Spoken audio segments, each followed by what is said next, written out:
Halo, Assalamualaikum. Saya Yayu Angelina dari Manajemen P2K dari Universitas Insan Cendekia Mandiri. Di sini saya akan menjelaskan tentang tiga aspek teori dari SKB atau studi kelayakan bisnis. Yang pertama saya akan jelaskan yaitu aspek lingkungan hidup, yang kedua aspek pemasaran dan pasar, yang ketiga adalah aspek studi eh, sumber daya manusia. Untuk yang pertama, aspek lingkungan studi di kelayakan bisnis itu sangat berpengaruh besar karena ruang lingkup yang hidup di sini meliputi kreditor, pesaing, pemasok, konsumen, dan karyawan atau sumber daya manusia yang terlibat. Ada beberapa pihak yang terlibat dalam aspek lingkungan, yaitu yang pertama pihak investor, yang kedua pihak kreditor, yang ketiga pihak manajemen, dan yang terakhir ada pihak regulator.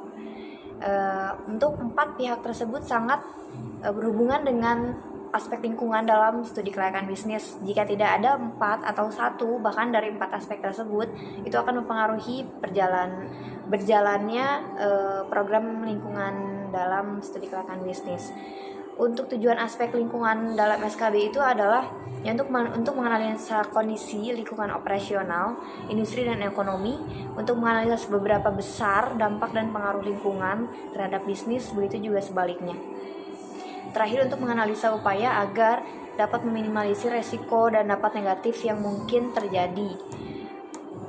Yang kedua, kita akan menjelaskan tentang aspek pasar dan pemasaran, yaitu aspek pemasaran. Aspek pasar dan pemasaran juga terhitung penting dalam studi kelayakan bisnis karena di sini aspek pasar merupakan inti dari sebuah studi kelayakan bisnis, yang dimana studi kelayakan bisnis itu berhubungan dengan pemasaran atau dengan produk, sementara pasar dan pemasaran itu sangat berkaitan dengan produk dan produksi atau jasa. Dari sini kita melihat selain itu juga analisa tentang pangsa pasar juga jadi hal yang tak kalah penting. Analisa ini diperoleh dengan cara mempertimbangkan tingkat penawaran, permintaan program pemasaran yang akan diterapkan. Untuk tujuan pemasaran dalam studi kelayakan bisnis ini adalah menganalisa aspek pasar dan pemasaran dalam studi kelayakan bisnis tertentu yang memiliki sebuah tujuan. Yang pertama, untuk meningkatkan penjualan dan laba. Kedua, untuk mengurangi persaingan. Ketiga, untuk menguasai pasar. Dan yang keempat adalah untuk melayani pihak tertentu. Kelima, untuk menaikkan jumlah produksi di pasar. Untuk faktor yang mempengaruhi suatu barang juga kita ada harga produk barang, ada harga produk lain yang relevan, selera dari konsumen atau dari para pelanggan, dari jumlah penduduk yang ada, dari pendapatan, dan faktor khusus seperti mobilitas atau akses. Lalu yang ketiga, kita akan menjelaskan tentang aspek sumber daya manusia. Untuk sumber daya manusia dalam studi kelayakan bisnis ini sangat berhubungan dengan pemasaran serta sumber daya manusia. Karena apa? Karena kita untuk melakukan studi kelayakan bisnis kita sangat membutuhkan tenaga kerja atau kata lain sumber daya manusia. Di sini kita sangat melihat apakah kelulusan berjalannya studi kelayakan bisnis bisa berjalan tanpa adanya sumber manusia atau tidak, dan bisa memiliki kelayakan bisnis atau sebaliknya. Kita melihat contoh seperti suatu perusahaan yang akan membuat gedung ataupun membuka lapangan pekerjaan. Apakah bisa perusahaan tersebut berjalan atau berdiri tanpa adanya sumber daya manusia, termasuk si pemilik perusahaan tersebut? Jadi di sini kita mengambil penjelasan bahwa sumber daya manusia itu sangat dibutuhkan dalam studi kelayakan bisnis. Selain yang tadi pertama ada lingkungan hidup, dan yang kedua ada pasar dan pemasaran. Tiga hal itu sangat penting karena apa? Untuk pertama, kita sangat membutuhkan sumber daya manusia untuk menjalankan terlebih dahulu sebuah perusahaan. Untuk yang kedua, kita sangat membutuhkan pasar atau pemasaran, yang dimana kita akan membutuhkan kita atau si sumber daya manusia tersebut untuk pemasaran produk yang akan kita jual di perusahaan kita.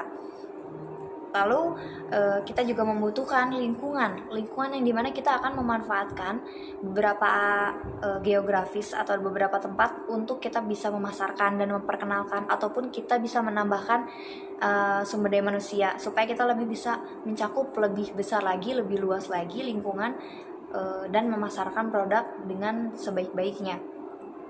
Di sini saya akan mencontohkan yang pertama adalah lingkungan hidup. Contoh dalam lingkungannya adalah jadi kita sangat membutuhkan lingkungan.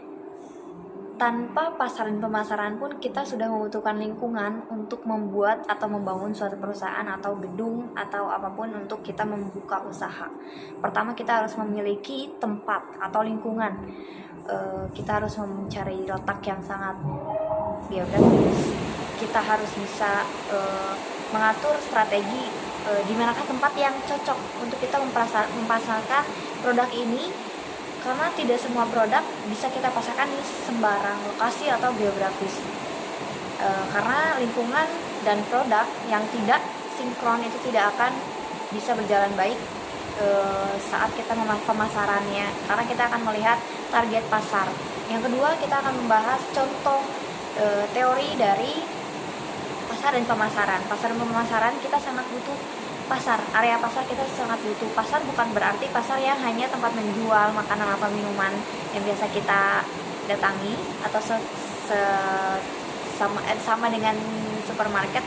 Pasar berarti target, pasar berarti tempat kita memasarkan, pasar berarti lingkungan atau spot untuk kita bisa memperkenalkan produk yang kita produksi dan akan kita jual.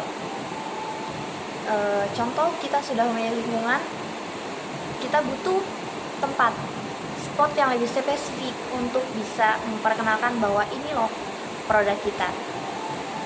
Dan kita tidak bisa sembarang memilih seperti kita bisa memasarkan kemana saja. Yang penting contohnya pasar, yang penting contohnya kita melakukan pemasaran. Karena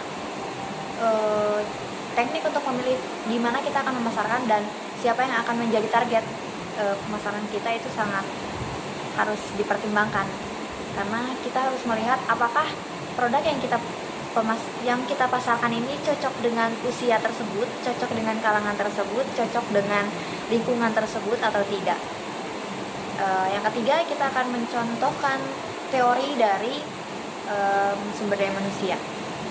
Di luar lingkungan hidup dan pasar dan pemasaran, kita sebenarnya lebih membutuhkan sumber daya manusia. Karena apa? Kita tidak bisa melakukan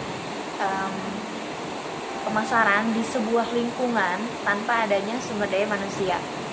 Satu perusahaan memiliki owner, memiliki pemilik, memiliki manajer, tidak bisa berjalan ke depan tanpa adanya sumber daya manusia, tanpa adanya pegawai, tanpa adanya tenaga kerja, tanpa adanya teamwork.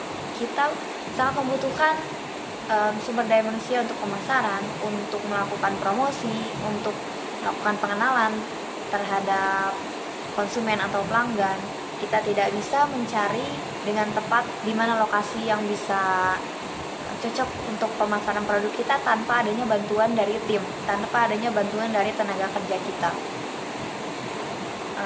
Jadi untuk 3 aspek yang saya pilih ini, sebenarnya saya mencari 3 aspek yang benar-benar berhubungan dan benar-benar berkaitan. Sebenarnya ada satu lagi yang benar-benar bisa menutup sedikit kecilnya aspek yang saya bahas. Sebenarnya harus ada aspek keuangan, tapi saya akan jelaskan di lain waktu. Jadi untuk aspek yang saya pilih hanya aspek lingkungan, sumber daya manusia, dan terakhir ada aspek pasar dan pemasaran. Saya harap penjelasan saya sudah cukup, dan bila ada salah dalam penjelasan atau materi yang saya bawakan, mohon maaf dan terima kasih. Wassalamualaikum warahmatullahi wabarakatuh.